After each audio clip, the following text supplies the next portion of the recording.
Hai Bun, hari ini aku mau sharing cara masak tauco buncis masakan Padang. Yuk, check it out. Bahan-bahan yang aku pakai nih ya, semuanya. Ada buncis juga, ada tahu yang udah aku goreng, ada ikan yang udah aku goreng juga, sama kerupuk kulit. Kalau nggak pakai ini juga nggak apa-apa ya, kalian bisa skip. Tauconya aku pakai ini, 1 saset santan karat. Pertama, tumis bawang merah, bawang putih sampai wangi. Kalau udah wangi, masukin lengkuas, serai yang udah dikeprek, terus daun bawang sih, daun salam sama daun jeruk. Nah, kalau udah kayak gini, masukin buncisnya yang udah diiris tipis-tipis. Aku tadi kira-kira pakai 1 genggam buncis gitu deh.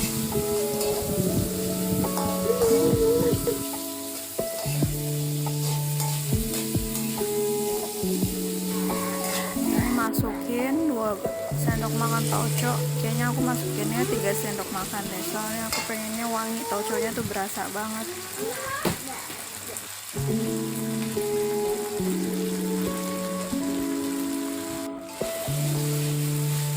Diaduk rata sampai tauconya wangi, terus masukin santan karanya, aduk lagi ya.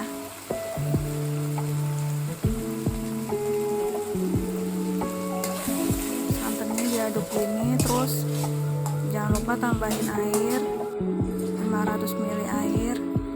Kalau mau kuahnya lebih banyak, kalian bisa tambahin lagi. Nih diaduk, aku masukin asam kandis, diaduk terus supaya santannya tuh nggak pecah. Ini aku masukin ketumbar, kira-kira setengah sendok teh aja. Terus aku masukin lada bubuk sedikit aja sih, aduk lagi biar santannya tuh nggak pecah sampai agak mendidih gitu. Terus masukin garam sama kaldu jamur, cicipin ya, koreksi rasa. Nah kalau udah mendidih gini, bisa masukin tahunya, terus masukin ikannya.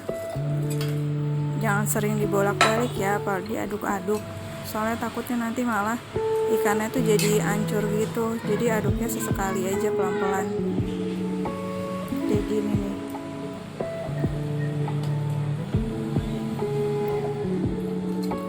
Aduk biar meresap semuanya. Terus masukin deh kerupuk kulitnya. Kerupuk kulitnya aku masukin semua, aku nggak tahu sih tadi berapa banyak, tapi lumayan deh. Kalian cukup tekan-tekan kayak gini aja ya, kalau nggak kuahnya ditimba-timba gitu ke atas kerupuk kulitnya. Soalnya kalau diaduk-aduk takutnya nanti malah hancur gitu. Nih ditimba-timba tuh maksudnya kayak gini ya Bun. Pelan-pelan aja biar nggak hancur. Oke deh, jadi ini enak banget. Biasanya kalau di Padang tuh makannya pakai lontong, makan pagi-pagi buat sarapan Bun. Jangan lupa like and subscribe Mini Foodie.